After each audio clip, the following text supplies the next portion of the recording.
Hello everyone, welcome back to my channel M achiever. उम्मीद करते हैं आप सभी बहुत अच्छे से होंगे और अपने एग्जाम की प्रिपरेशन कर रहे होंगे। जैसा कि आप सभी जानते हैं कि मैंने एनसीईआरटी बुक जो मल्हार है 6 क्लास की वो कंप्लीट करवा दी है। और उसकी कंप्लीट, जैसे आपको कहा था कि मैं कंप्लीट रिवीजन भी करवाऊंगी। उम्मीद करती है आप सभी ने देख ली होंगी उस कविता जो मैंने रिविजन करवाई है। उसमें जितने भी चैप्टर थे 13 सबकी समरी करवाई है, उससे रिलेटेड मैंने MCQ करवाए हैं। ऐसे ही मैं 7th क्लास की एनसीईआरटी बुक जो मल्हार है उसको लेके आई हूँ। ये भी इतने ही टाइम की वीडियो होगी और इसमें सभी चैप्टर होंगे, सभी चैप्टर के कवि होंगे, कवियों का जीवन परिचय होगा और उससे संबंधित MCQ होंगे। तो जैसा आपने डिमांड की थी कि सभी 6, 7, 8 की ऐसे ही लेके आइए, तो मैं ऐसे ही लेके आई हूँ। तो अब हम करते हैं। इसके अंदर जो पहली कविता है वो है माँ कह एक कहानी। ये एक कविता है। तो मैं आपको वही पॉइंट बताऊंगी कि आपने सबसे पहले पंक्तियों को अच्छे से समझना है। ठीक है, अपने माइंड के अंदर अंडरस्टैंडिंग बनानी है कि आप पंक्तियों को देखते ही समझ जाओ कि ये इस कविता की पंक्तियां हैं और इसके कवि ये हैं। ठीक है, तो कवि के बारे में पता होना चाहिए, गद्य की कौन सी विधा है ये पता होना चाहिए, और इसके मतलब कवि कौन है और कविता का विषय क्या है। बस यही इंपॉर्टेंट है 6, 7, 8 की एनसीईआरटी बुक्स में। ठीक है, तो यहाँ पर सबसे पहली हमारी कविता है वो है माँ कह एक कहानी। तो आप कविता से ही समझ जाएंगे। तो जैसे इस कविता में एक माँ बेटे के बीच में कहानी को लेकर बात विषय बता देती हूँ मैं इसका। तो इस कविता का जो विषय है इसमें क्या है, एक बेटा है अपनी माँ को कहता है कि माँ मुझे एक कहानी सुनाओ। तो वो जो इसके अंदर वो माँ है अपने बेटे को कहानी सुनाती है। जो इसके अंदर बेटा है और जो माँ है, जो बेटा है वो राहुल है, जो माँ है वो यशोधरा है।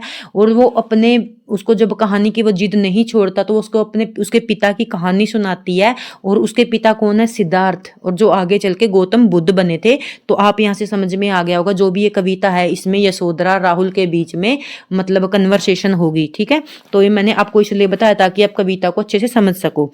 तो यहाँ पर ये कविता है माँ कह एक कहानी, बेटा समझ लिया तूने क्या मुझको नानी। यहाँ पर बेटा कह रहा है कि माँ मुझे आप एक कहानी सुनाओ। और सॉरी मैं ये कहना चाहती हूँ ये थोड़ी आज की वीडियो लंबी हो सकती है क्योंकि इसके हमने चैप्टर नहीं किए, डायरेक्ट इसकी मैराथन क्लास ही आई है, थोड़ा समझाना पड़ेगा आपको।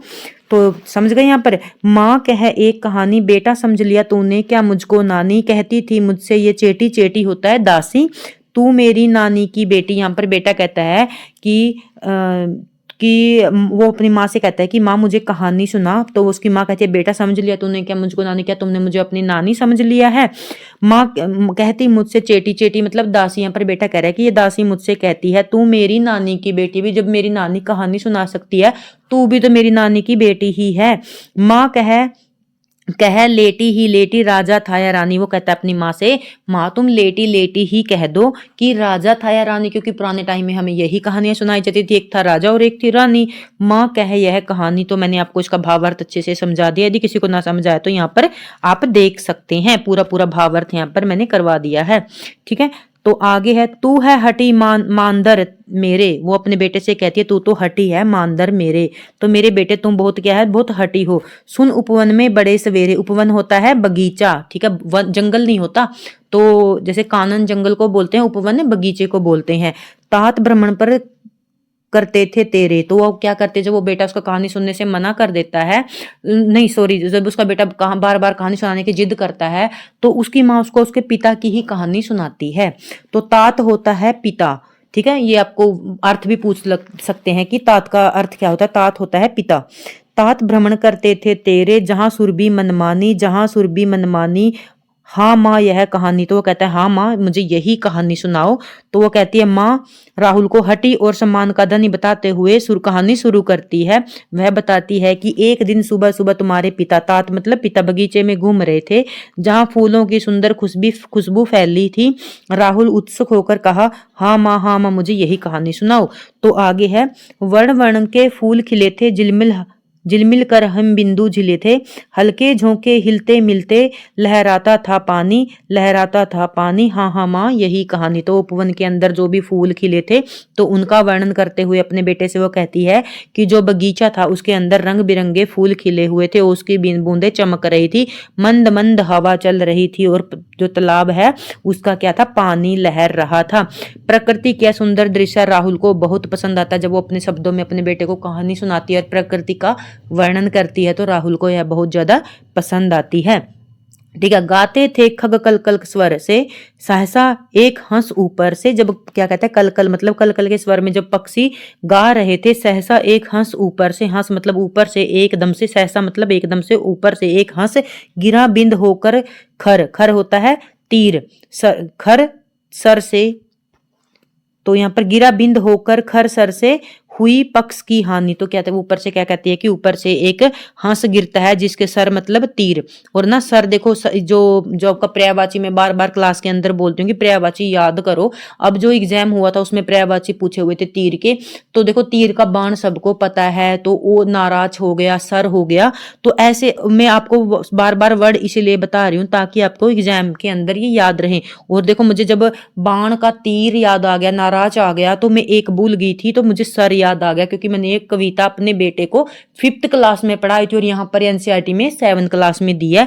तो देखो कब का पढ़ा कब काम आ सकता है कुछ नहीं पता, इसलिए मैं आपको पंक्तियां बार बार पढ़ा रही हूँ जो इसमें इंपॉर्टेंट है। इसके अंदर चैप्टर के अंदर क्वेश्चन आंसर है वो हमारे लिए इंपॉर्टेंट नहीं है, क्योंकि हमसे सिर्फ पंक्तियां और पंक्तियों का थोड़ा बहुत पंक्तियों के अंदर से पूछा जाएगा ये इसके बारे में क्या है। ठीक है। तो आप ना पर्यायवाची शब्द को बहुत अच्छे से करना। तो क्या बताती है उसकी माँ, उड़ते उड़ते हुए पक्षियों में से क्या है एक हंस नीचे गिरता है और उसके पंखों में क्या था वो घायल हो गया था। हुई पक्ष की हानि करुणा भरी यह कहानी, तो उससे क्या हो गई, तो यह बहुत कहानी हो गई, यह करुणा भरी कहानी हो गई। जो जो उसको हंस था उसको तीर लगा, तो राहुल दुखी होकर कहता है यह तो बहुत दया और करुणा वाली कहानी हो गई। तो वो अपनी माँ से कहता है चौंक चौंक उन्होंने उसे उठाया, नया जन्म सा उसे पाया। तो उसके पिता क्या करते हैं जब हंस को तीर लग जाता है तो सिद्धार्थ क्या करते हैं उसको उठा लेते हैं। इतने में आखेट आया, लक्ष्य सिद्धि की मानी। आखेट होता है पक्षियों को मारने वाला, लक्ष्य सिद्धि की मानी, लक्ष्य सिद्धि की मानी कोमल कठिन यह कहानी। तो सिद्धार्थ ने चौंक कर उस पक्षी को उठा लिया। सिद्धार्थ की ममता भरी छुअन से हंस को क्या मिल गया, नया जीवन मिल गया। इतने में शिकारी क्या आ जाता है वहां पर आ गया, जिसने पक्षी को स्टिक निशाने पर गर्व था, जिसने पक्षी को आखेट था जो उसने निशाना लगाया था, वो अपने क्या कर निशाने के ऊपर गर्व कर रहा था कि मैंने पक्षी को निशाना लगाकर मार दिया। मांगा उसने आहत पक्षी को, तेरे तात किंतु थे न रक्षी, तेरे तात किंतु थे रक्षी। तो यहाँ पर कहते हैं कि वो आहत पक्षी को आपके पिता से मांग रहा था, पर तुम्हारे तात मतलब तुम्हारे पिता क्या थे, वो तो रक्षी थे। तब उसने कहा जो था खगबक्सी, तब उसने उसके मतलब सिद्धार्थ ने उससे कहा, खगबक्सी मतलब पक्षियों को मारने वाले से, हट करने की ठानी। तो वो उससे क्या कर रहा था, हट कर रहा था, हट करने की ठानी अब बड़ी चली कहानी। तो उन दोनों के बीच में वाद विवाद होता है पक्षी को लेकर, वो सिद्धार्थ उसको नहीं देता और वो बार बार पक्षी को, घायल पक्षी को मांगता है। अब शिकार तो यहाँ पर है, तो वो क्या करते हैं उस पक्षी को लेकर कहाँ चले जाते हैं, न्यायालय दरबार में पहुंच जाते हैं। तो उसके बाद सुनी सभी ने जानी व्यापक हुई कहानी, राहुल तू निर्णय कर इसका, न्याय पक्ष है किसका। तो वो अपने बेटे से कहती है बेटा, जब कहा सुनी हो जाती है और न्यायालय में चले जाते हैं न्याय के लिए, तो वो अपने बेटे से कहती है राहुल तू निर्णय कर, न्याय पक्ष लेता है किसका, कह दे निर्भय, निर्भय मतलब बिना डरे, जय हो जिसकी। वो अपने बेटे से कहती है बेटा तू खुद बता कि जब बिना डर से बता कि जय किसकी होगी, माँ मेरी क्या बानी सुन रहा यह रहा कहानी। माँ ने राहुल से कहती है कि बेटा अब तुम ही बताओ न्याय का पक्ष लेगा कि बताओ न्याय किसका पक्ष लेगा। राहुल ने पहले तो कहता है कि माँ की मैं बस कहानी सुन रहा हूँ, मैं क्या फैसला दूंगा। वो कहता है कि माँ मैं तो बस कहानी सुन रहा हूँ, मैं क्या फैसला दूंगा। कोई निरपराध को मारे तो क्या अन्याय उसे न उबारे, रक्षक पर बक्षक को वारे, न दया न्याय दया का दानी, नया दया का दानी तूने गुनी कहानी। तो अंत में राहुल कहता है कि यदि कोई निर्दोष को मारे, तो वो कहता है कि यदि कोई निरपराध मतलब निर्दोष को मारे तो उसे दूसरे को बचाना ही चाहिए। तो दूसरे को जब यदि कोई निर्दोष को मारा तो दूसरे को उसे बचाना चाहिए, मारने वाले से बचाने वाला हमेशा बड़ा होता है। माँ खुश होकर कहती है कि तूने कहानी का मर्म समझ लिया है। वो कहती है कि जो मैंने आपको कहानी सुनाई थी, तो बेटा तुमने जो मैंने आपको कहानी सुनाई है वो उसका मर्म मतलब आपने इस कहानी को अच्छे से समझ लिया है। तो कवि परिचय जो इसके कवि हैं आपको बहुत अच्छे से याद रखने हैं। जैसे जो पहली कविता कौन सी है, माँ कह एक कहानी, इसके बीच का विषय आपका पता लग गया, राहुल है, यशोधरा है, और वो अपनी माँ से बार बार कहानी सुनाने के बारे में कहता है। और वो कहानी उसको जब सुनाती है तो अपने पिता सिद्धार्थ की कहानी सुनाती है कि हंस घायल होकर गिर जाता है, और वो उसको बचाने के लिए जब दोनों के बीच में वाद विवाद होता है, आखेट मतलब जो पक्षी को मारने वाला था, तो वो न्यायालय में चले जाते हैं और वहां फैसला लेने को कहती है अपने बेटे को, बेटा तू किसका फैसला लेगा। तो उसका बेटा निरपराध को मारता है, और जो मतलब उसके जो मतलब दूसरे को मारता है वो अच्छा नहीं होता, जो अच्छा मतलब उसकी रक्षा करता है वो अच्छा होता है। तो उसकी माँ कहती है कि तू कहानी का मर्म समझ गया है। कुल मिलाकर यही कहानी थी, उम्मीद करती हूँ आपको अच्छे से समझ में आ गई होगी। तो इसके कवि के बारे में पढ़ते हैं। इसका जो कवि है वो कौन है, मैथिली शरण गुप्त है। इनका जन्म कब हुआ था, 1886 में हुआ था। उम्मीद करती हूँ ना आपको इसका तो बहुत अच्छे से याद रखना, क्योंकि ये मतलब जब हमारा लिटरेचर के एग्जाम कॉम्पिटेटिव एग्जाम होते हैं तो मैथिली शरण गुप्त का जन्म जरूर पूछ लिया जाता है। और कहाँ पर हुआ था, चिरगांव झांसी में हुआ था। मृत्यु 1964 में हुई थी। मैथिली शरण गुप्त एक राष्ट्र कवि के रूप में जाना जाता है इनकी रचनाओं में। और इसकी जितनी भी रचनाएं हैं, साकेत है, यशोधरा है, तो आपको एक एक रचना याद होनी चाहिए। वर्ष काल के अनुसार बहुत महत्वपूर्ण कवि है ये। राष्ट्रभक्ति, मानवीय संवेदना और ऐतिहासिक गौरव की झलक मिलती है। यह कविता यशोधरा से काव्य से ली गई हैं। जो इसमें यदि आपसे इंपॉर्टेंट बताऊं तो कैसे क्वेश्चन बन सकता है, जो ये पंक्तियां ली गई हैं, माँ एक कहानी किस काव्य ग्रंथ से ली गई हैं, ये यशोधरा से ली गई हैं, जो सिद्धार्थ गौतम बुद्ध के जीवन और उसके परिवार के संवाद पर आधारित है। तो आपको ये याद रखना है। महत्वपूर्ण प्रश्न जो इसके हैं वो लेके आई हूँ। माँ कह एक कहानी कविता में किनके बीच संवाद हो रहा था, संवाद सिद्धार्थ की पत्नी यशोधरा उसके पुत्र राहुल के बीच में हो रहा था। सिद्धार्थ और शिकारी के बीच में किस बात को लेकर विवाद हुआ था, घायल हंस पर अधिकार को लेकर विवाद हुआ था। शिकारी कहता है कि यह शिकार उसका है, बल्कि जबकि सिद्धार्थ कहना है कि यह पक्षी की जान बचाई इसलिए वह उसका है। ठीक है, तो इसके बाद है रक्षक पर भक्षक को वारे का क्या अर्थ है। तो इसका अर्थ है कि रक्षा करने वाला हमेशा भक्षण करने वाले से श्रेष्ठ होता है। और ये बात कौन कहता है, राहुल कहता है। राहुल ने न्याय के विषय में क्या निर्णय दिया, राहुल ने कहा कि न्याय हमेशा दया के साथ होना चाहिए, निर्दोष की रक्षा करने वाले का साथ देना चाहिए। इसके बाद है हमारा चैप्टर 3 बुद्धिमान, ये एक लोक कथा है। ठीक है, ये दूसरा चैप्टर है। तो इसके विषय पहले हम इस पाठ के जो सारांश है वो पढ़ लेते हैं। तो यह कहानी हम ये जो कहानी है ये 3 बेटे हैं और एक उनका बाप है, बूढ़ा बाप है। वो अपने बेटे को उनकी क्षीण बुद्धि का निरीक्षण करता है। वो तो यहाँ पर हम स्टार्ट करते हैं ये कहानी। यह कहानी हमें सिखाती है कि बुद्धि और सूक्ष्म निरीक्षण से मनुष्य का वास्तविक धन है।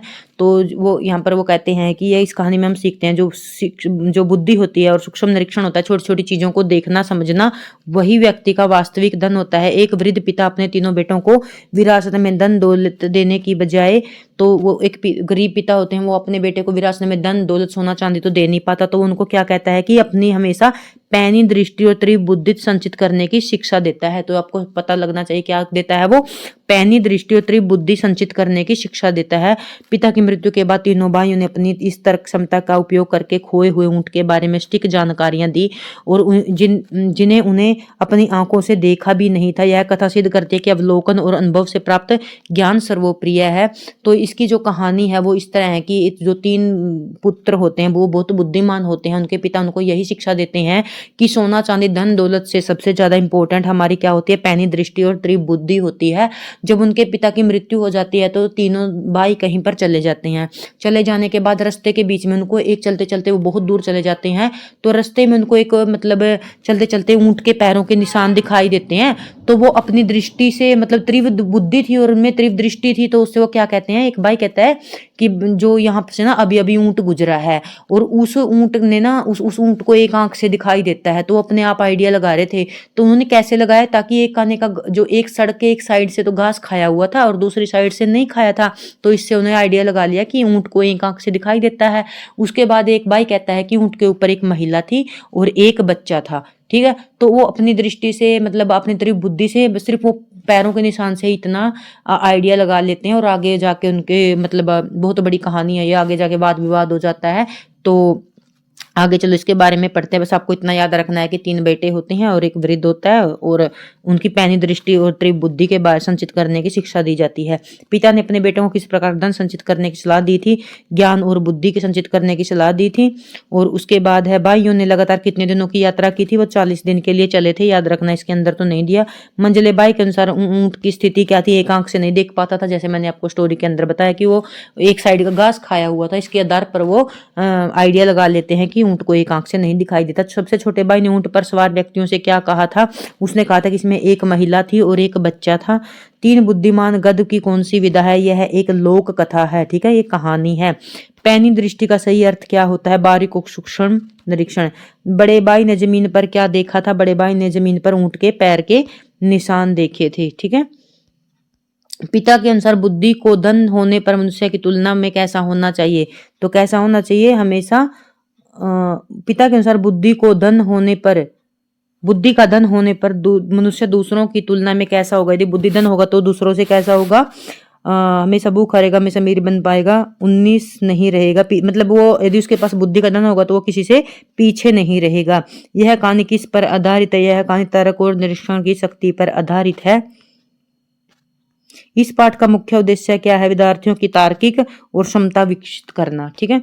तो आप इस पाठ के बारे में मैंने आपको विषय बता दिया है। 3 बुद्धिमान उसके बेटे हैं, एक वो है, और वो ऊंट के बारे में अपने सिर्फ बुद्धि और उसके पैरों के निशान के आधार पर उसको देख लेते हैं, ठीक है। ये इसके आंसर है। उसके बाद है चैप्टर है हमारा 3 फूल और कांटा। ये एक कविता है और इसके कवि कौन है, इसको अच्छे से ध्यान से समझना। इसके कवि हैं अयोध्या सिंह उपाध्याय। कविता किसकी है ये देखनी है, कविता की पंक्तियां देखनी है, और इसमें कुछ नहीं है ज्यादा। गद्य की विधा कौन से, 3 चीजें आपको बता रही हूँ, बस इन पे फैक्ट रखना। जो यदि पूछ लेंगे अयोध्या सिंह उपाध्याय हरिओद की कविता कौन सी है, फूल और कांटा। फूल और कांटा की पंक्तियां देखकर आपको मैचिंग के लिए पूछ सकते हैं।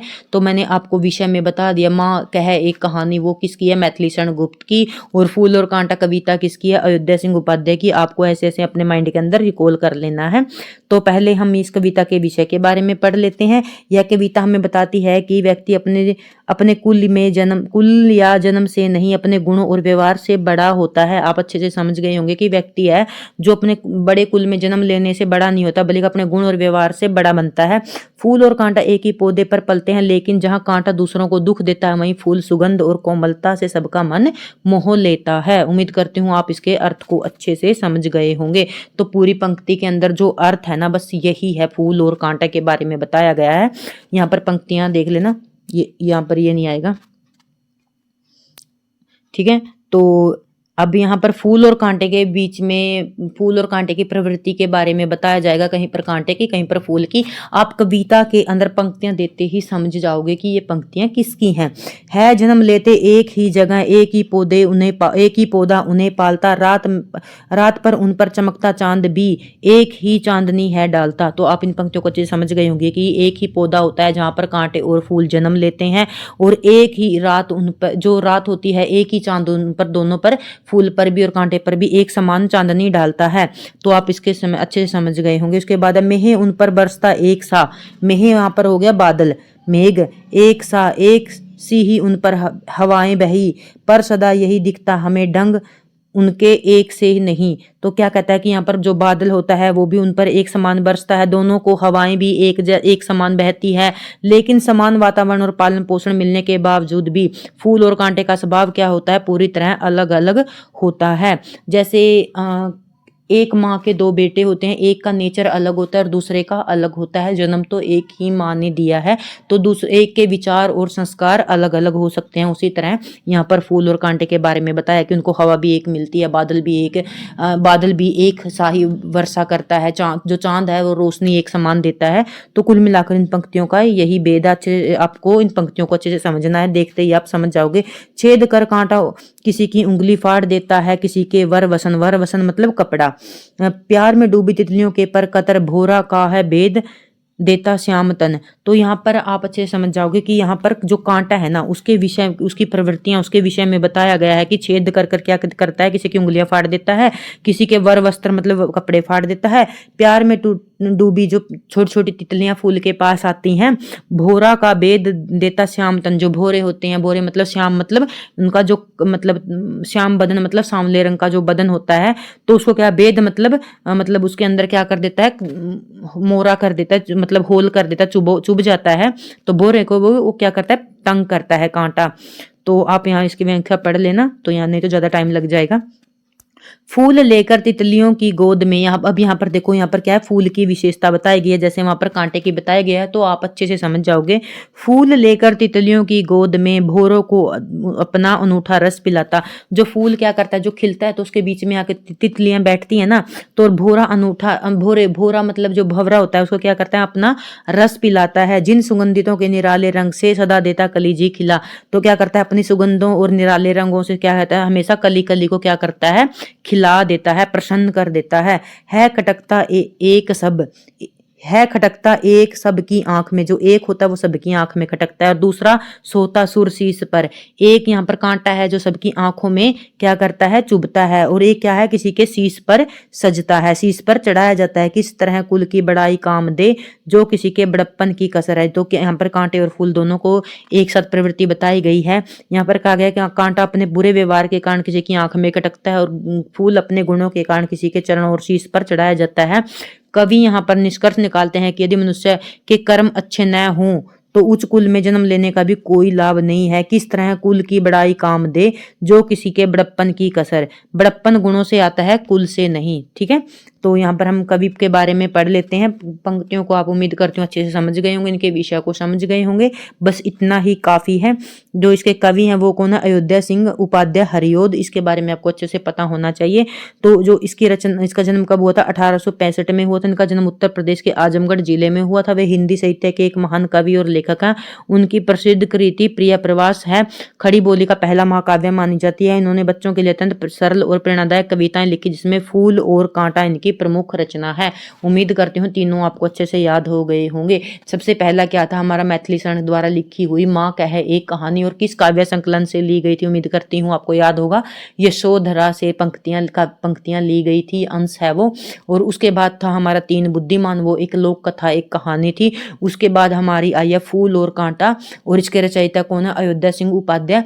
आपने, उम्मीद करती हूँ कि लास्ट वीडियो में आपसे एक क्वेश्चन पूछा था जब मैंने 6th क्लास की रिवीजन करवाई थी, कि जो अयोध्या सिंह उपाध्याय है, इनका खड़ी बोली का महाकाव्य प्रिय प्रवास है, इसके अंदर सर्ग कितने, आपसे मैंने पूछा था। इसका मतलब आपने वो वीडियो नहीं देखी। यदि आपने देखी है तो आपको इसके सर्ग के बारे में, वर्षा काल के बारे में नहीं पता। तो मैं आपको बताती हूँ, इसमें 17 सर्ग हैं, और इसका वर्ष काल क्या है, 1914 है। और आपको मैंने कमेंट करके बताने के लिए कहा था, तो उम्मीद कर, तो आपसे क्या उम्मीद रखूं कि आपको इतना भी नहीं पता कि इसका वर्षा काल क्या है और सर्ग कितने हैं, क्योंकि ये हिंदी महाकाव्य का प्रथम खड़ी बोली में लिखा गया महाकाव्य था।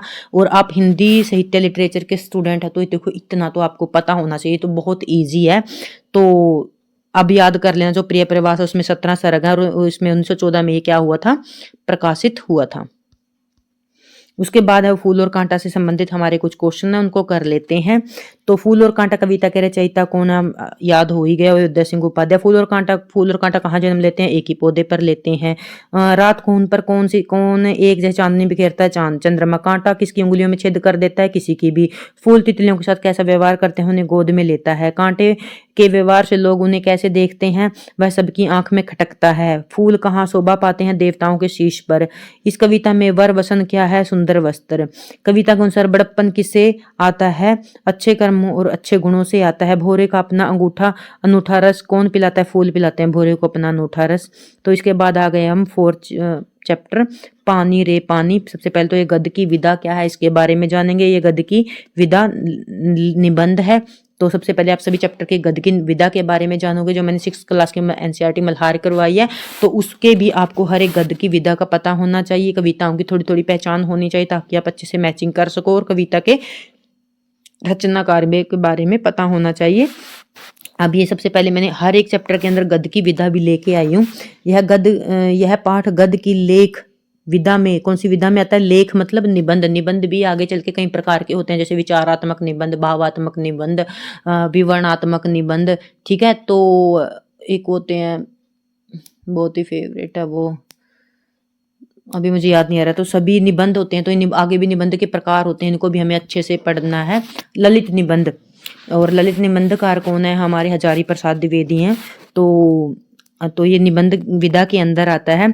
अनुपम मिश्र जी ने इसे बहुत सरल और प्रभावशाली ढंग से जल चक्र और जल संरक्षण का महत्व दिया गया है। उम्मीद करती हूँ आप इस जो चैप्टर है पानी रे पानी, इसके विषय में समझ गए होंगे। इसके जो गद्य की विधा कौन सी है? सबसे पहला पॉइंट निबंध है, और इसके रचयिता कौन है? अनुपम मिश्र है।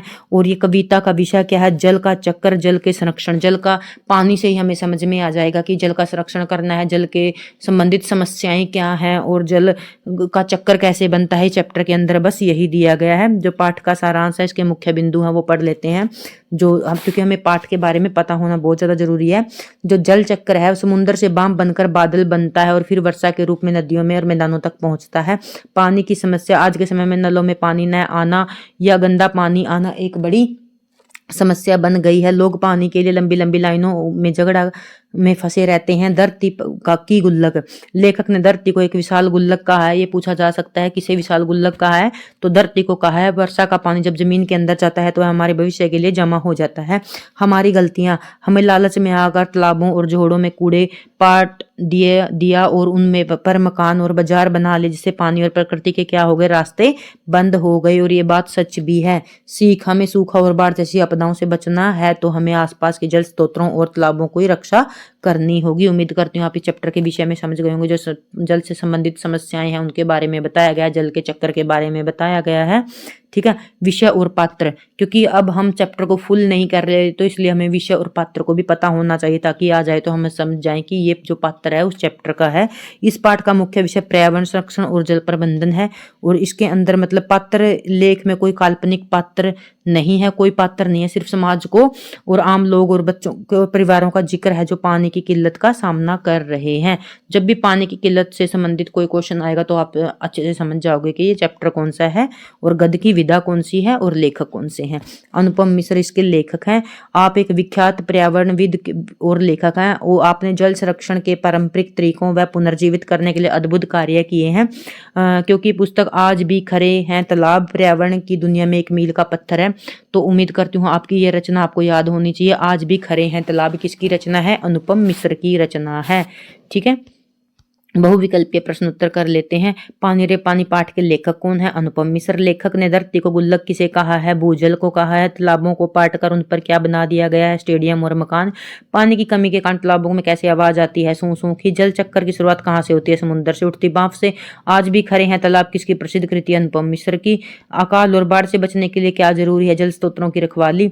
लोगों नलों और पाइपों में मोटरों क्यों लगाते हैं? पड़ोसियों का पानी खींचने के लिए।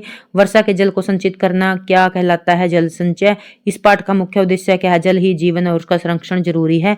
अब हम आ गए चैप्टर नंबर 5 पे। टाइम देख लेते हैं। तो चलो 5 हो गए, उसमें बस 10 ही चैप्टर है हमारे, ज़्यादा टाइम नहीं लगेगा। नहीं होना बीमार, पाठ विश्लेषण। ठीक है, इस जो पाठ है इसका नाम है नहीं होना बीमार। और ये गद्य की विधा कौन सी है? कहानी है जो बच्चे की मनोविज्ञान पर आधारित है। जो ये पाठ है ना, नहीं होना बीमार, एक बच्चे के जो बच्चे की एक सोच है, उसकी साइकोलॉजी होती है, जो छोटा बच्चा होता है उसकी क्या साइकोलॉजी होती है, क्या सोच होती है, उसके बारे में इस पाठ के ऊपर बताया गया है, पाठ में बताया गया है। तो छोटे बच्चे की साइकोलॉजी, जैसे हम साइकोलॉजी में पढ़ते हैं तो सीडीपी में पढ़ते हैं, तो उसी टाइप की साइकोलॉजी होती है। बच्चे की थिंकिंग क्या होती है, उसकी एज के अकॉर्डिंग उसकी थिंकिंग होती है। यदि बच्चा 2 से 7 वर्ष का है तो उसकी थिंकिंग जैसे मूर्त होती है, और यदि बच्चा 7 से 13 वर्ष के बाद का है तो उसकी मतलब औपचारिक चिंतन, अमूर्त चिंतन होता है। तो वैसे ही इस चैप्टर में भी बच्चों से एक छोटा बच्चा है उसकी साइकोलॉजी के बारे में बताया गया है। विषय, इस कहानी का मुख्य विषय बीमारी का दिखावा करने के दुष्परिणाम और स्वास्थ्य का महत्व है। ये विषय आपको अच्छे से याद रखना है। तो पूरा चैप्टर सिर्फ इसी विषय पर आधारित है। इस कहानी का मुख्य विषय बीमारी का दिखावा करने के दुष्परिणाम और स्वास्थ्य का महत्व है। ठीक है, तो इस पाठ का सारांश है, इसमें आपको थोड़ा सा मैं बता देती हूँ। एक बच्चा होता है जो अपनी दादी के साथ अस्पताल में चला जाता है, वहाँ पर एक बीमार व्यक्ति को देखता है और उसको देखकर जब वो अच्छा अच्छा खाना खाते देखता है तो उसका मन करता है यदि मैं बीमार होता तो मुझे भी ऐसे ही अच्छा अच्छा खाने को मिलता।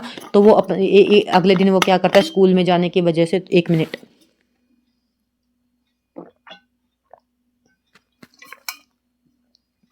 तो वो क्या करता है, स्कूल में ना जाने का बहाना लगाता है और बीमारी का बहाना लगाता है। वो सोचता है कि मुझे भी ऐसे ही अच्छा अच्छा खाने को मिलेगा। उम्मीद करती हूँ आप अच्छे से समझ गए होंगे। तो पाठ का अनुभव, अस्पताल का अनुभव, सॉरी। तो यहाँ पर बच्चा, जैसे मैंने आपको बताया था कि बच्चा अपनी दादी नहीं, नानी के साथ अस्पताल जाता है। बच्चा अपनी नानी के साथ सुधाकर काका को देखने अस्पताल जाता है। वहां की साफ सफाई, शांति और काका को मिलने वाले साबूदाने की खीर को देखकर उसे लगता है कि बीमार होना बहुत ठाठ और मजे की बात है। ठीक है, तो क्यों ये बच्चे की साइकोलॉजी के ऊपर आधारित है, तो वो सोच रहा है उस बूढ़े व्यक्ति को, बीमार को देख करके, बीमार होना तो बहुत इज्जत की बात है, कि कितना ठाठ और मजे हो रहे हैं।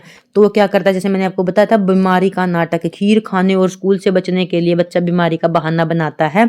उल्टा असर, घर वाले उसे सच सच में बीमार समझकर कड़वी दवा पिलाते हैं और उसे विकार निकालने के नाम पर भूखा रखते हैं। सीख, जब बच्चा देखता है कि बाकी सब स्वादिष्ट खाना, दाल चावल तली मिर्च आम खा रहे हैं, वह भूखा है, तो उसे अपनी गलती का क्या होता है, एहसास होता है और फिर वह कभी बीमारी का बहाना न बनाने की कसम खाता है। उम्मीद करती हूँ आप इन सभी पॉइंट से इस पाठ के बारे में अच्छे से समझ गए होंगे। जब भी पाठ से कोई क्वेश्चन आएगा तो आप अच्छे से समझ जाओगे कि ये बीमार नहीं होना चैप्टर से है। और इसके लेखक कौन थे, लेखक इसके आगे आएंगे। तो गद की विदा कौन सी है, ये कहानी है। तो मुख्य पात्र कौन कौन थे इसमें, बच्चा कहानी का वर्णन करता है जिसके माध्यम से कहानी आगे बढ़ती है। जो स्कूल से बचने के लिए बहाना बनाता है, नानी जी। जो सुधाकर काका को हाल पूछने अस्पताल जाती है। एक सुधाकर काका है जो पड़ोसी, जो बीमार होकर अस्पताल में भर्ती होता है। मन्नू जो मजे में आम चूस रहा है, जिसे देखकर बच्चा चिढ़ जाता है, वो खुद आम खाने का मन करता है। अब पढ़ेंगे हम लेखक परिचय। तो बीमार नहीं होना, तो इसके लेखक कौन है, स्वयं प्रकाश। स्वयं प्रकाश 1947 में इनका जन्म हुआ था और 2019 में इनकी मृत्यु हुई थी। आप हिंदी के जाने माने लेखक हैं और कहानियां मध्यवर्गीय जीवन और बच्चों के अनुभव का बहुत ही रोचकता से दर्शाती हैं। स्वयं प्रकाश आगे 9th 10th की क्लास में है, तो हम इनको अच्छे डिटेल से पढ़ेंगे। मुख्य रचनाएं दी गई हैं जो हमारी एनसीईआरटी बुक के अंदर है। मात्रा और भार, आपसे पूछ सकते हैं मात्रा और भार किसकी रचना है, स्वयं प्रकाश की है। अगली किताब स्वयं प्रकाश की है। ज्योति रथ के सारथी स्वयं प्रकाश की है। फिनिक्स जो स्वयं प्रकाश की है। अब इन 4 रचनाओं में से आपको देखकर पूछ लेंगे कि ये किस रचनाकार की है, तो सीधे सीधे समझ जाइए स्वयं प्रकाश की एनसीईआरटी से हमसे पूछा गया है। बहुविकल्पीय प्रश्न, नहीं होना बीमार पाठ के लेखक आप अच्छे से समझ गए, स्वयं प्रकाश है। नानी के साथ, बच्चा नानी के साथ किसे देखने गया था, उसको सुधाकर काका को देखने के लिए गया था। अस्पताल में सुधाकर काका क्या खा रहे थे, साबूदाने की खीर खा रहे थे। बच्चे ने बीमारी का बहाना क्यों बनाया, खीर खाने और स्कूल की छुट्टी के लिए। अस्पताल की दीवार का रंग कैसा था, सफेद था। अस्पताल के दीवार का रंग कैसा था, सफेद था। सुधाकर काका के सिराने कौन खड़ा होकर हालचाल पूछने लगा, नानी जी। विकार निकल गए कहकर बच्चे के साथ क्या किया गया, उसे भूखा रखा गया। और मन्नू मजे में क्या खा रहा था, आम खा रहा था। घर पर किस चीज की खुशबू आ रही थी, हींग जीरे के बघार वाले दाल चावल की। स्वयं प्रकाश का जन्म कब हुआ था, हमने अभी पढ़ा 1947, 2019 में उनकी मृत्यु हुई थी। अस्पताल में सफेद कपड़ों में कौन आया था, नर्स। बच्चे ने रजाई फेंक कर चुपके से दरवाजे पर क्या देखा, सबको खाना खाते हुए देखा। फिनिक्स किसकी रचना है, आप अच्छे से स्वयं प्रकाश की। फिनिक्स, मात्रा और भार हमने अभी की थी, ये सभी आपने याद रखनी है। इस कहानी से क्या शिक्षा मिलती है, इसका बीमारी का बहाना नहीं बनाना चाहिए। सुधाकर काका कहाँ भर्ती थे, अस्पताल में भर्ती थे। और अब हम आ गए हैं गिरिधर कविराय की कुंडलियां। ठीक है, ये हमारा 6 चैप्टर है।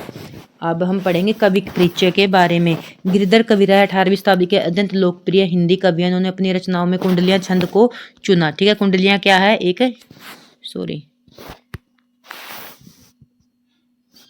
कुंडलियां क्या है, एक प्रकार का छंद है। उनकी भाषा अत्यंत सरल और स्वाभाविक है, जो आम चाल जनमानस को आसानी से समझ आती है। इनकी कुंडलियों में नीति, आदर्श और जीवन के गहरे अनुभवों का समावेश है। अब कुंडलियां क्या होती है आपको ये भी पता होना चाहिए। ये सिर्फ आपकी इन्फॉर्मेशन के लिए, ये कोई एनसीईआरटी में नहीं है। कुंडलियां एक मात्रिक विषम विषम संयुक्त छंद है, ठीक है। सम और विषम होते हैं ना छंद, तो ये विषम छंद है। ये कुंडलियां हैं तो किसके मेल से बनता है आपको अच्छे से याद रखना है, रोला और दोहा छंद के मेल से बनता है। इसमें जो कुंडलियां होती हैं इसमें 6 पंक्तियां होती हैं। अब जो कविता करेंगे इसमें 6 पंक्तियां होती हैं और आपको याद रखना है रोला और दोहा मिलने से कुंडलियां छंद बनता है। जिसका शब्द से छंद शुरू होता है उसी पर समाप्त, मतलब जो शब्द जिस शब्द से छंद शुरू होता है उसी पर समाप्त होता है। दोहे की अंतिम पंक्ति रोला की अंतिम पंक्ति के रूप में दोहराई जाती है, क्योंकि इसमें दोहा और रोला के मेल से बनी हुई है ना, तो दोहे की तो अंतिम पंक्ति और रोले की पहली पंक्ति के रूप में दोहराई जाती है। अब हम करते हैं कुंडली की व्याख्या, ठीक है। तो इसके जो कवि हैं गिरधर कविराय, ठीक है। तो आगे करते हैं, बिना विचारे जो करे सो पछताए। अभी जो भी काम बिना विचारे करते हैं बाद में क्या है, पछताना पड़ता है। काम बिगाड़े आप नो जग में होत हंसाए, जग में होत हंसाए चित्त में चैन न पावे। खान पान सन्मान राग रंग मन ही न भावे। वह गिरधर कविराय दुख कटूर टरत न टवरे। खटकत हिय माही कियो जो बिना विचारे। भी जो भी काम बिना विचारे करते हैं उससे क्या हमारा चित्त क्या है, चैन नहीं पाता है। और देखो यहाँ पर 6 पंक्तियां ली गई हैं, 1 2 3 4 5। जैसे कुंडलियां में क्या होती है 6 पंक्तियां होती है और जहां से स्टार्ट होती है वहां पर खत्म होती है। यहाँ पर विचारे, बिना विचारे, और देखो बिना विचारे पर ही खत्म हुआ है, जैसे मैंने आपको बताया था। यहाँ पर लिखा था ना जिस छंद से शब्द से छंद शुरू होता है उसी छंद पर समाप्त होता है। तो आप यहाँ पर देखो जहां से बिना विचारे से स्टार्ट हुई थी और बिना विचारे पर खत्म हो गए। यदि आपको ये पंक्ति देकर पूछ लिया जाए तो कौन सा छंद है, तो आप पहला और लास्ट पॉइंट देखकर भी बता सकते हो कि ये कुंडलियां छंद है। और ये किसके मेल से बनता है, दोहा और और जो रोला छंद है उसके मेल से बनता है। ये आपकी एक्स्ट्रा इन्फॉर्मेशन थी। जो इसकी व्याख्या है बिना विचारे काम करने की है। कवि गिरधर कहते हैं कि जो व्यक्ति बिना विचारे समझे का कार्य करता है उसे बाद में क्या करता है, पछताना पड़ता है। जिससे कार्य तो बिगड़ता ही है, समाज में क्या होती है, हंसी भी। जगत में होत हंसाए, जग में क्या होती है, हंसी होती है। अपमान के कारण क्या है, मन अशांत रहता है और जीवन सुख सुविधाएं भोजन सम्मान मनोरंजन भी अच्छे। जब हमारा क्या है, हमारी समाज में हंसी उड़ जाती है तो हमारे मन को आप अच्छे समझते हो कि चैन नहीं आता, कुछ भी अच्छा नहीं लगता। बिना विचारे किए गए कार्य पर पछतावा मन में हमेशा बना रहता है। इसलिए हमें कोई भी काम बिना विचारे नहीं करना चाहिए। जो इसके कठिन शब्द हैं पीछे मतलब बाद में, बिगाड़े मतलब बिगाड़ना, हंसाए मतलब मजाक उड़ाना, चित्त मतलब मन, भावे मतलब अच्छा लगना, खटखट मतलब चुभना, ठीक है। तो अब हम गिरधर की जो महत्वपूर्ण क्वेश्चन है वो कर लेते हैं। गिरधर कविराय की कुंडलियों का मुख्य विषय क्या था, नीति और व्यवहारिक ज्ञान। बिना विचारे जो करे, कुंडली के अनुसार व्यक्ति को कब पछताना पड़ता है, जब वो क्या करता है, काम शुरू करने से, काम बिगड़ने के बाद क्या करता है, फिर उसके बाद क्या करता है, वो पछताना पड़ता है। कुंडलियां छंद में किन 2 छंदों का मिश्रण से बनता है, दोहा और रोला के मिश्रण से बनता है। जग में होत हंसाए का क्या परिणाम होगा, तो क्या होगा, चित्त, मन को चैन। जब हमारी हंसी मजाक उड़ जाएगी तो हमारे मन में क्या होगा, चैन नहीं आएगा। कुंडलियां छंद में के प्रत्येक चरण में कितनी मात्राएं होती हैं, 28 होती हैं। अच्छे से याद कर, 24 मात्राएं शायद कुंडलियों में 28 होती हैं। चलो बाद में देखते हैं कुंडलियां छंद में कितनी मात्राएं होती हैं, 24 मात्राएं होती हैं। खटकत है जिया माही का क्या अर्थ है, इसका मन है मन में बार बार बुरा लगना ही दर्द होना है। तो इसके बाद कुंडलिया छंद के एक विशिष्ट पहचान क्या है, अभी हमने करता है जिस शब्द से शुरू होती है उसी शब्द पर खत्म होती है। मन अशांत होने पर क्या अच्छा नहीं लगता, कुछ भी अच्छा नहीं लगता। खान पान सामान राग रंग, हमें कुछ भी अच्छा नहीं लगता। यदि हमारा मन ही अच्छा नहीं होगा तो हमें हमारे सामने चाहे कितने भी गीत नगाड़े बजाए जाएं हमें अच्छे नहीं लगते। गिरधर कविराय किस काल के लोकप्रिय कवि हैं, वो रीति काल के लोकप्रिय कवि हैं। दुख कटु टरत न टारे पंक्ति का भाव अर्थ क्या है, कोशिश करने पर भी दुख दूर नहीं होता। दोहे की अंतिम पंक्तियां कुंडली में कहाँ दोहराई जाती हैं, रोला की पहली पंक्ति के रूप में, ठीक है। अभी हमने पहले किया था। गिरधर कविराय ने अपनी रचनाओं के माध्यम से क्या संदेश दिया है, विवेकपूर्ण और नीतिगत आचरण करने का आदेश दिया है। पाछे शब्द का अर्थ क्या होता है बाद में। कुंडलियां में कुल कितनी पंक्तियां होती हैं? 6 पंक्तियां होती हैं। मैंने आपको गिनकर भी बताई थी। गिरधर कविराय की कुंडलियों की भाषा कैसी थी? सरल, सुबोध और व्यवहारिक। तो उसके बाद हमारा चैप्टर है 7 और इसका नाम है वर्षा बहार। अब हम इसके बारे में पढ़ेंगे। कवि परिचय। सबसे पहले जो वर्षा बहार चैप्टर है इसके कवि कौन है? मुकुटधर पांडे हैं। आपको कवि का नाम जरूर याद रखना है, जैसे हमने सबसे पहले की थी माँ कह एक कहानी, उसके कवि कौन थे? मैथिली शरण गुप्त थे। तो उसके बाद हमारा दूसरा चैप्टर था 3 बुद्धिमान, वो तो लोक कथा थी, उसके कोई मतलब कवि नहीं था। तो पानी रे पानी जो उसके अनुपम मिश्र थे उसके राइटर, वो पानी रे पानी क्या था? एक निबंध विधा थी। तो ऐसे ही अब हम वर्षा बहार करते हैं। तो वर्षा बहार मुकुटधर पांडे का रचना है। तो मुकुटधर पांडे है जो इसका जन्म कब हुआ था? 1895। मतलब आपको सीधे सीधे बता दूं, जन्म काल मेरे अकॉर्डिंग जो इनके लेखक इनका नहीं पूछेंगे, वो आपसे पंक्तियां पूछेंगे और कवि की कोई रचना पूछेंगे एग्जाम के अंदर, या फिर गद्य की विधा कौन सी है, बस यही क्वेश्चन पूछा जाएगा। मुकुटधर पांडे छायावाद के प्रवर्तक कवियों में गिने जाने वाले श्री मुकुटधर पांडे जी का जन्म छत्तीसगढ़ के जांजगीर चांपा जिले में हुआ था। उन्होंने प्रकृति के प्रति अनंत प्रेम और मानवीय संवेदनाओं को अपनी कविताओं में पिरोया। उन्हें भारत सरकार द्वारा पद्मश्री से भी सम्मानित किया गया। जो कविता है इनकी, इसका नाम क्या है? वर्षा बहार। तो वर्षा ऋतु के आने पर जो जो जैसे आने पर जो परिवर्तन होते हैं उसको वर्षा बहार कविता में दिखाया गया है। ठीक है, आपको क्या करना है? इन सभी की पंक्तियों को अच्छे से याद रखना है। वर्षा के आने की वजह से हमने उसमें किया था ना, 6 क्लास में किया था। तो अब हम इसमें भी सेम वही है कि वर्षा के आने पर चारों ओर क्या होता है? बिजली चमकने लगती है, बादल गरजने लगते हैं। तो वर्षा ऋतु का वर्णन किया गया। वर्षा बहार सबके मन को लुभा रही, नभ में छठा अनूठी घनघोर छा रही।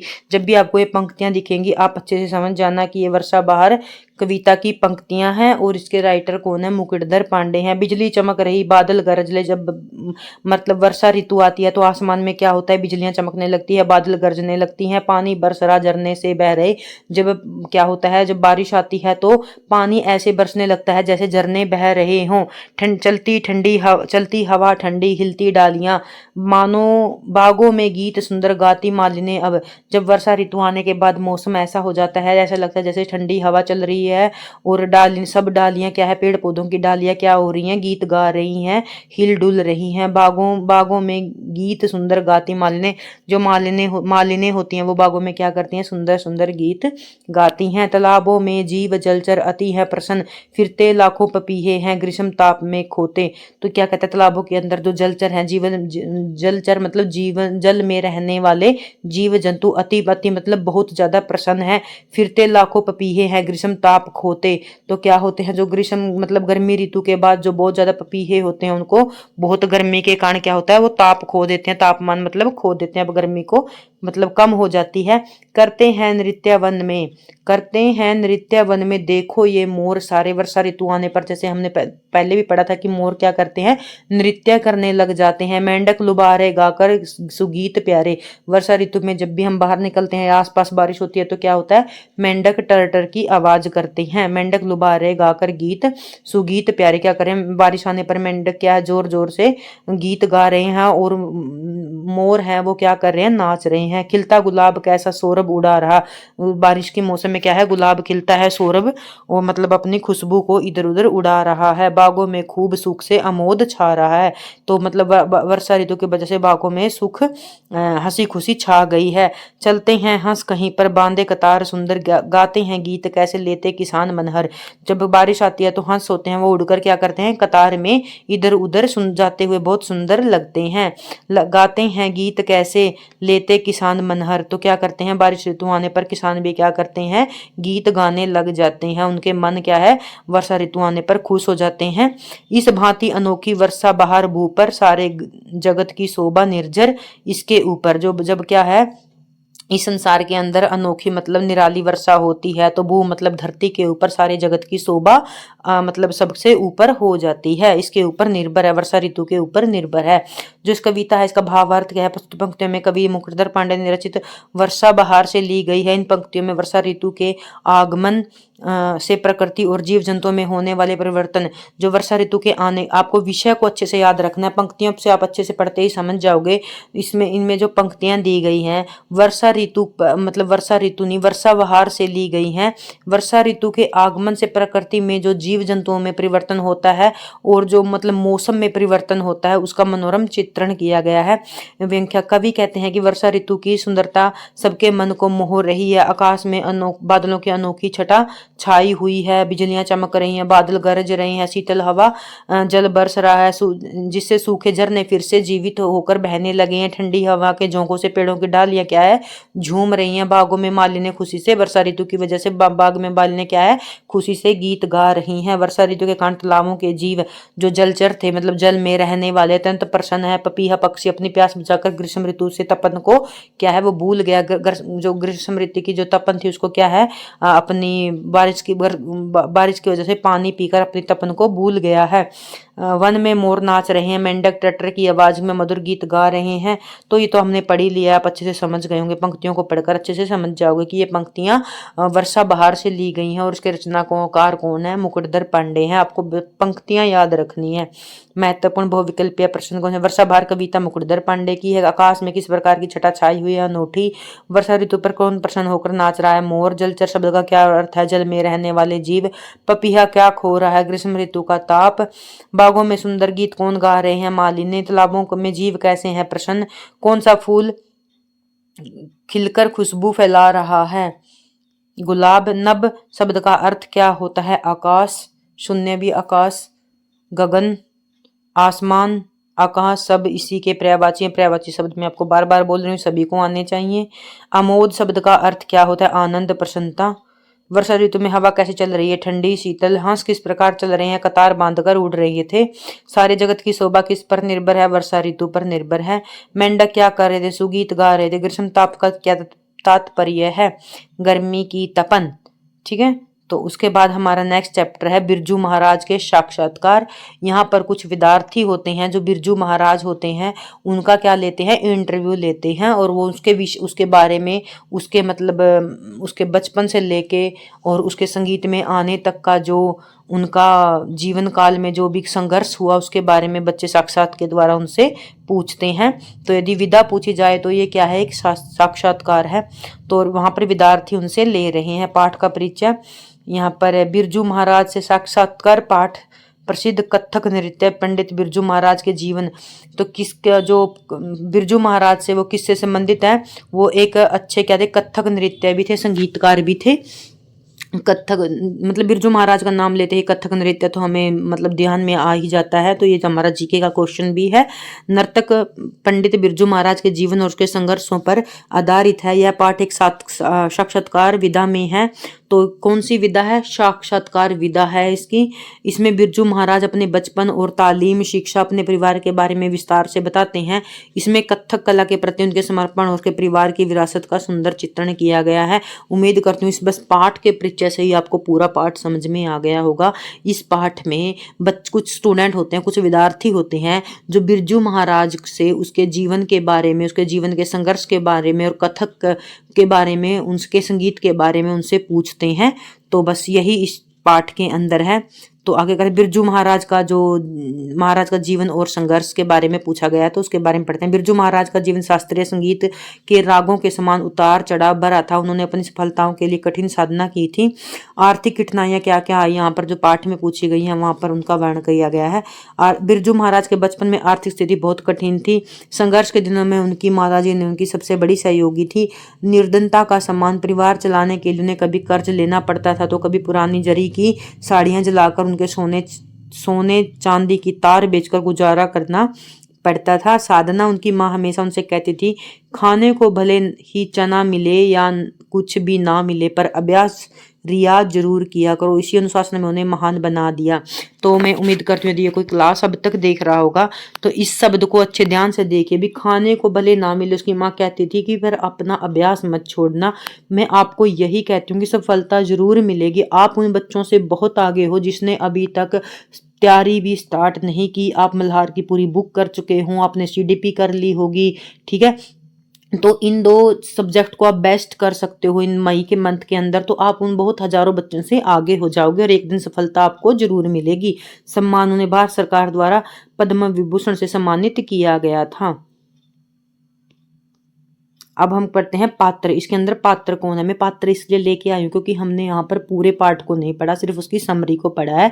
यदि एग्जाम के अंदर कोई क्वेश्चन आ गया तो आप अच्छे से समझ सकते हो कि ये किस पार्ट से था। ठीक है, जैसे हमने पढ़ा था नहीं होना बीमार के अंदर क्या था, सुधाकर काका था, उसकी नानी थी, खुद वो बच्चा था, एक मुन्नू था।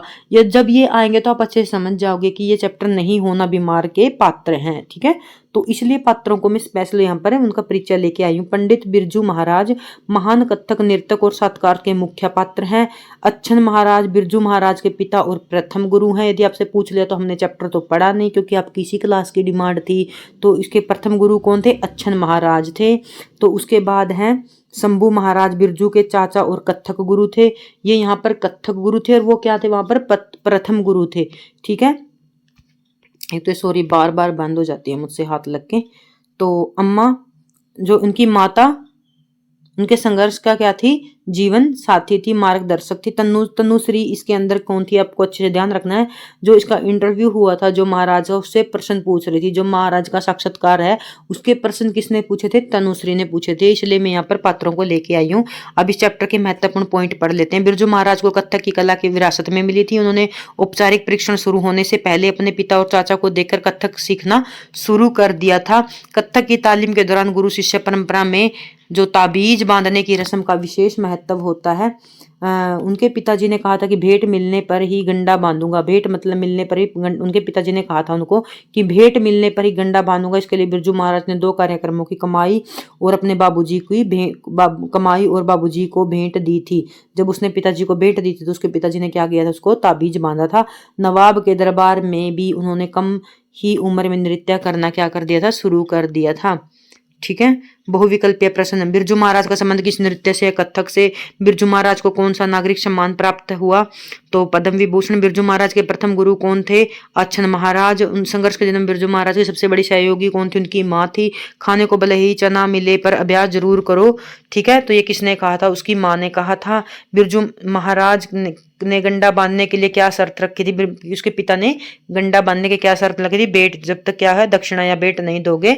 बिरजू महाराज ने अपने पिता को गंडा बांधने के लिए कितनी कमाई की भेंट की थी? 2 कार्यक्रमों की भेंट की थी। आपको पाठ के अंदर अब मैंने जो करवाया इसके अंदर लिखा हुआ है। जो साक्षात्कार में प्रश्न पूछने वाली पात्र का क्या नाम था? तनुश्री, हमने अभी अभी किया है। बिरजू महाराज के चाचा का नाम क्या था? तो उनके चाचा का नाम क्या था? उसके चाचा का नाम शंभू और लच्छुत महाराज। घर में कथक का माहौल होने के कारण बिरजू महाराज कैसे सीखे? देख देख कर सीखे थे। कैसे सीखे थे? देख देख कर सीखे थे। बिरजू महाराज को कला किस रूप में प्राप्त हुई? विरासत में। विरासत में मतलब जो उसके दादा हैं, पिताजी हैं, वो पहले से ही कथक करते आ रहे थे, इसलिए उसको विरासत में मिली थी। गुजारा करने के लिए पुरानी साड़ियों से क्या निकालना पड़ता? सोने चांदी के तार निकालने पड़ते थे। बिरजू महाराज का समरण विदेशों में क्यों किया जाता है? उनकी मनमोहक प्रस्तुतियों के लिए। साक्षात्कार का क्या होता है? इंटरव्यू। बिरजू महाराज ने किस उम्र में आसपास के नवाबों के दरबार में नाचना शुरू कर दिया था? बहुत कम उम्र में। तो इसके बाद हमारे आती है कविता चिड़िया। ये हमारी सेकंड चैप्टर है, कविता है। और इसके जो रचनाकार हैं आपको अच्छे से याद रखना है, इसके रचनाकार कौन है।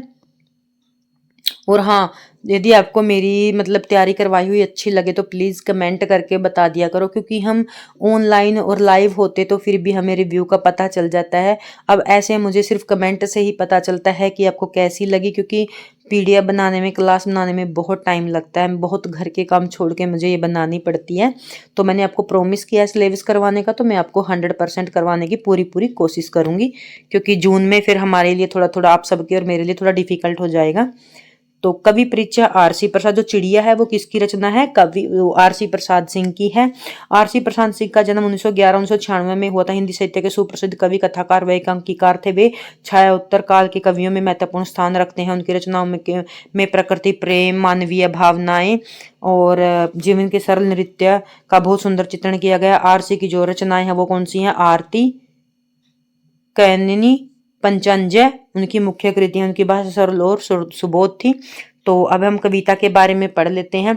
यहाँ पर जो कविता है एक चिड़िया, यहाँ चिड़िया के माध्यम से हम सभी जो मानव है, इंसान, उनको क्या दिया गया है, संदेश दिया गया है। पीपल जो कविता है चिड़िया, वो पीपल के ऊपर बैठकर हम सबको मतलब हम सबको बताने की कोशिश कर रही है। पीपल की ऊंची डाल पर बैठी चिड़िया गाती है, तुम्हें ज्ञात क्या अपनी बोली में संदेश सुनाती है। तो यहाँ पर है पीपल के ऊंची डाल के ऊपर एक चिड़िया बैठी हुई है। कवि कहते हैं कि पीपल के ऊंचे पेड़ की टहनी पर चिड़िया बैठकर एक छोटा सा मधुर गीत गा रही है। कवि पाठक से पूछते हैं, पाठक कौन होते हैं, जब जो पढ़ने वाले हैं उसको पाठक बोला जाता है।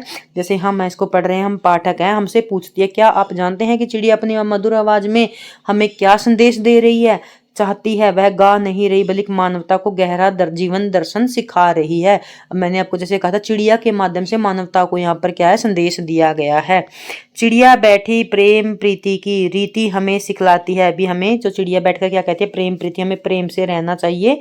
वह जग की बंदी मानव को मुक्ति मंत्र बताती है। यहाँ पर चिड़िया आपस में प्रेम और स्नेह के साथ रहने का तरीका हमें सिखलाती है। कवि चिड़िया को एक गुरु के रूप में देखते हैं, जो इस संसार के मोह माया और स्वार्थ के बंधन में बंधे हुए मनुष्य को आजादी का मंत्र सिखलाती है। वह बताती है कि सच्चा सुख बंधनों में नहीं बल्कि प्रेम में है। चिड़िया क्या कहती है कि सच्चा सुख बंधनों में नहीं है बल्कि प्रेम और उदारता में है। वन में जितने पंछी हैं, जो जंगल है उसमें जितने भी पंछी हैं, खंजन एक छोटा सा पक्षी होता है। जो खंजन है वो क्या है, एक छोटा सा पक्षी होता है। कपोत कबूतर, चातक जो मतलब एक वर्षा ऋतु के आगमन, जो वर्षा ऋतु का बहुत ज्यादा इंतजार करता है। कोकिला कोयल हो गई, काक कौवा हो गया, हंस जो मतलब सफेद कलर का होता है उसके, सुक यहाँ पर तोता हो गया, आदिवास करते सब आपस में खिलमिल। जंगल के अंदर जितने भी पंछी हैं उन सब के बारे में बताया गया है। वो कहती है, चिड़िया कहती है, वन में रहने वाले विभिन्न प्रकार के पक्षी जैसे खंजन, कबूतर, चातक, कोयल, हंस, तोता सब अलग अलग स्वभाव की आवाज होने के बावजूद भी आपस में क्या है, मिलजुल कर रहते हैं। ऐसे ही मानव को भी मिलजुल कर रहना चाहिए। सब मिलजुल कर रहते हैं, वे सब मिलजुल कर खाते हैं। उनके मन में लोभ नहीं, पाप नहीं, परवाह नहीं, जग सारा माल हड़प कर आने की चाह नहीं। तो क्या कहते हैं, जब वो जंगल के अंदर सब क्या है, जो पक्षी हैं उनकी आवाज अलग होने के बाद भी क्या करते हैं, स्वभाव और आवाज अलग होने के बाद भी क्या करते हैं, एक साथ मिलजुल कर रहते हैं। उनके मन में कोई लोभ नहीं है, उनके मन में कोई प्रवाह नहीं है, जग का सारा माल हड़प कर आने की नहीं चाह। उनमें वो क्या करते हैं, उनके अंदर कोई पूरे संसार का माल हड़प कर उनको आने की कोई चाह नहीं है, जो मनुष्य के अंदर है। पक्षी सब मिलजुल कर रहते हैं, साथ भोजन करते हैं। उनके मन में मनुष्यों की तरह लालच नहीं है, वो दूसरों का बुरा नहीं चाहते। उस दुनिया की सारी संपत्ति को हड़प लेने या इकट्ठा करने की उनके अंदर कोई इच्छा नहीं है। कि पक्षी हैं जो मिलजुल कर रहते हैं। इंसान को क्या है, बस क्या है भी हमारे मतलब लालच इतना अंदर है कि वो सिर्फ उसको पाना चाहता है। वो केवल उतना ही लेते हैं जितना उनकी आवश्यकता होती है। आगे, जो मिलता है अपने श्रम से उतना भर वो लेते हैं, बच जाता जो औरों के हित में उसे छोड़ वो देते हैं। यहाँ पर पक्षी क्या करते हैं, जितना वो अपनी मेहनत से लेते हैं वो उतना ही लेते हैं, बच जाता औरों के हित में, जो बच जाता है वो क्या है, औरों के लिए छोड़ देते हैं। पक्षी अपने कठिन परिश्रम से जो कुछ प्राप्त करते हैं वो केवल अपनी जरूरत के अनुसार ही भर लेते हैं। जो कुछ भी बच जाता है वो दूसरों के लिए छोड़ देते हैं, त्याग कर देते हैं, संतोष कर लेते हैं। आज की संचयवादी समाज के लिए है बहुत बड़ी सीख है। तो सीमाहीन गगन में उड़ते मतलब ये मतलब जैसे पाकिस्तान, तो नेपाल आदि, मतलब इनके लिए कोई सीमा नहीं है, ये सीमा इनके लिए कोई मतलब लाइन नहीं है। सीमाहीन गगन में उड़ते निर्भय विचरण करते हैं, बिना डर के क्या करते हैं, विचरण करते हैं। नहीं कमाई से औरों की अपना घर वो भरते हैं। जो पक्षी होते हैं इनके लिए कोई सीमा नहीं है, कोई बाउंड्री नहीं है, वो तो बिना डर के इधर उधर विचरण करते हैं। तो पक्षी अपने अनंत और सीमाहीन आकाश में बिना किसी डर से घूमते हैं। वे स्वतंत्र हैं क्योंकि वे दूसरों की मेहनत या कमाई पर निर्भर नहीं है। वो चोरी या बेईमानी करके अपना घर नहीं भरते बल्कि अपनी मेहनत और आज़ादी पर विश्वास करते हैं। अब इस कविता के की पॉइंट है प्रेम और एकता। ये कविता हमें क्या सिखाती है, प्रेम और एकता। जो चिड़िया है वो मानवता को क्या है, प्रेम और एकता का भाव सिखाती है। कविता हमें पक्षियों के माध्यम से मिलजुल कर रहने का प्रेरणा देती है। संतोष की भावना, पक्षी केवल अपनी आवश्यकता भर लेते हैं, जो हमें लालच त्यागने का संदेश देते हैं। परिश्रम का महत्व, अपनी मेहनत से प्राप्त फल ही सच्चा सुख देता है। पक्षी निर्भय होकर आकाश में उड़ते हैं, जो मनुष्य को मानसिक गुलामी से मुक्ति का संदेश देते हैं। परोपकार, दूसरों के लिए कुछ छोड़ देना ही सच्ची मानवता है। ठीक है, अब हम इस कविता के बहुविकल्पीय प्रश्न उत्तर कर लेते हैं। चिड़िया कविता के कवि कौन है? R.C. प्रसाद सिंह हैं। चिड़िया कहाँ बैठी है? पेड़, पीपल के पेड़ के ऊपर। चिड़िया मानवता का क्या मंत्र सिखलाती है? तो मुक्ति का मंत्र सिखलाती है। पक्षी आपस में कैसे रहते हैं? मिलजुल कर रहते हैं, हिल मिलकर। पक्षियों के मन में क्या नहीं है? लोभ और पाप नहीं है। कपोत का अर्थ कबूतर होता है। सुख का अर्थ तोता होता है। पक्षी कितना भोजन लेते हैं? जितने के उनको श्रम, जितना उनकी श्रम से उनको मिले। पक्षी बचा हुआ भोजन किसके लिए छोड़ देते हैं? औरों के हित के लिए। पक्षी गगन में कैसे उड़ते हैं? तो वो निर्भय होकर उड़ते हैं। चिड़िया किसकी रीति सिखलाती है? प्रेम और प्रीति की। कविता में जग का क्या अर्थ है? संसार है। पक्षी अपना, संसारी है क्या? हाँ संसार। पक्षी अपना घर किससे नहीं भरते? औरों की कमाई से नहीं भरते। निर्भय का विलोम अर्थ क्या? विलोम उल्टा, निर्भय मतलब बिना डर के, तो इसका क्या होगा? भयभीत होगा। कविता का मुख्य संदेश क्या है? मिलजुल कर और संतोष से रहना। ये है हमारी सबसे लास्ट चैप्टर मीरा के पद। ठीक है, यहाँ पर हमारा खत्म हो जाएगा। इसके जो हमारी एनसीईआरटी मल्हार थी इसमें 10 चैप्टर थे और 10 का यहाँ पर इस कविता के बाद हमारा, इन पदों के बाद हमारा खत्म हो जाएगा। सबसे पहले हम मीरा के पद पढ़ेंगे। मीरा के संक्षिप्त परिचय। मीरा के बारे में पढ़ना बहुत जरूरी है। कृष्ण भक्त शाखा की प्रमुख कवयित्री मीराबाई है। इनका जन्म राजस्थान के चौकड़ी गाँव में हुआ था। कुर्की भी आ सकता है। मीरा बचपन से श्री कृष्ण की अनन्य भक्त थी। उनका विवाह मेवाड़ के महाराणा सांगा के पुत्र भोजराज से हुआ था, किंतु अल्पायु में ही वो विधवा हो गई थी। सांसारिक सुखों से मुक्ति पाने के लिए उन्होंने अपना पूरा जीवन कृष्ण भक्ति में समर्पित कर दिया था। उनकी रचनाओं में भक्ति भावना, प्रेम और वीर्य का सुंदर संगम मिलता है। उनकी भाषा राजस्थानी, ब्रज और गुजराती का मिश्रण मिलता है। तीनों का मिश्रण मिलता है, राजस्थानी, ब्रज और राजस्थानी का मिश्रण मिलता है। ठीक है, अब हम इनके पदों के बारे में पढ़ते हैं। आपको पता ही है जो मीराबाई ने जितने भी पद गाए हैं श्री कृष्ण को आधार मानकर ही गाए हैं। तो क्योंकि जो मीराबाई है वो क्या करती थी? जो श्री कृष्ण भगवान है उसको क्या मानती थी? अपना पति मानती थी। तो यहाँ पर जो मीराबाई के पद दिए गए हैं तो आप इन पदों को अच्छे से याद रखोगे, क्योंकि किसी न किसी एग्जाम के अंदर आपको एज इट इज़ पद दिए होंगे और उसके मतलब उसके जो राइटर हैं उसके बारे में आपसे पूछ लेंगे।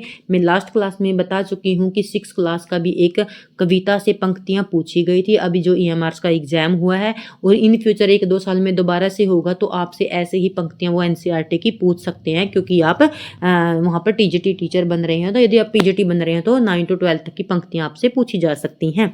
बसो मेरे नैनन में नंद लाला। ठीक है, यहाँ पर जो मीराबाई है वो कहती है कि मेरे नैनों में बसो नंद लाला। नंद लाला में यहाँ पर कौन है? श्री कृष्ण भगवान को कह रही है। मोहनी मूर्ति सांवरी सूरती, नैन बने विशाला। जो आपकी मोहन मूर्ति है और सांवल सूरती, सांवरी मतलब जो सांवरे रंग का शरीर था ना श्री कृष्ण का, आपकी जो सांवले रंग की सूरती है। नैन बने विशाला, जो आपके बड़े बड़े नैन है, कि वो मीरा यहाँ पर अपील कर रही है कि आप मेरे नैनों में बस जाइए। तो आगे कहती है, अदर सुधा रस मुरली राजती उर वेजंती माला। शुद्र घंटिका कटी तट पर शोभित नूपुर शब्द रसाला।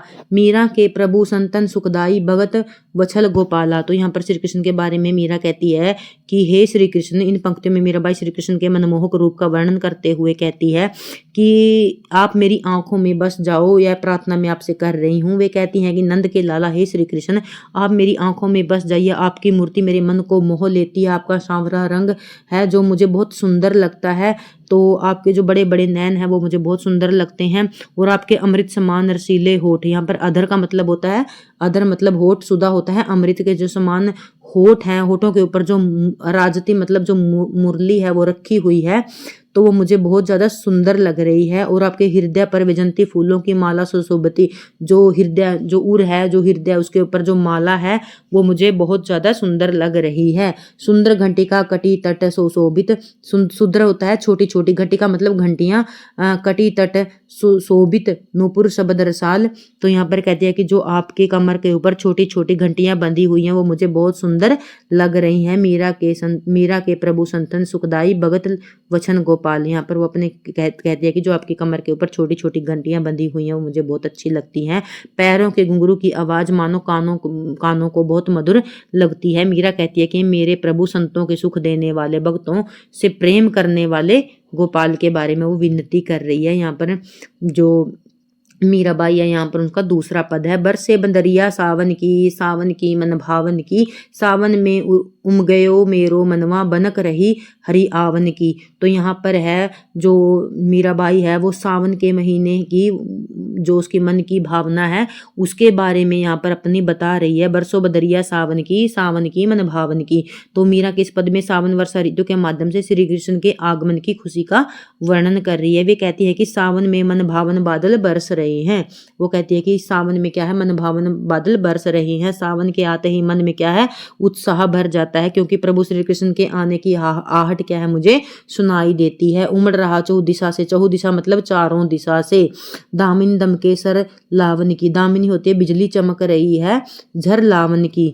नन्ही नन्ही बूंदन मेहा बरसे, तो क्या है, छोटी छोटी बूंदे हैं जो मेहा बरस रही हैं। शीतल पवन सोहावत, तो क्या है, चारों तरफ से ठंडी हवा आ रही है। मीरा के प्रभु गिरधर नागर आनंद मंगल गावन की। तो यहाँ पर इन पंक्तियों में मीरा के बारे में बताया गया कि वो वर्षा ऋतु के माध्यम से श्री कृष्ण के आने की और उसके सावन के आते उसके मन में उत्साह बढ़ गया है।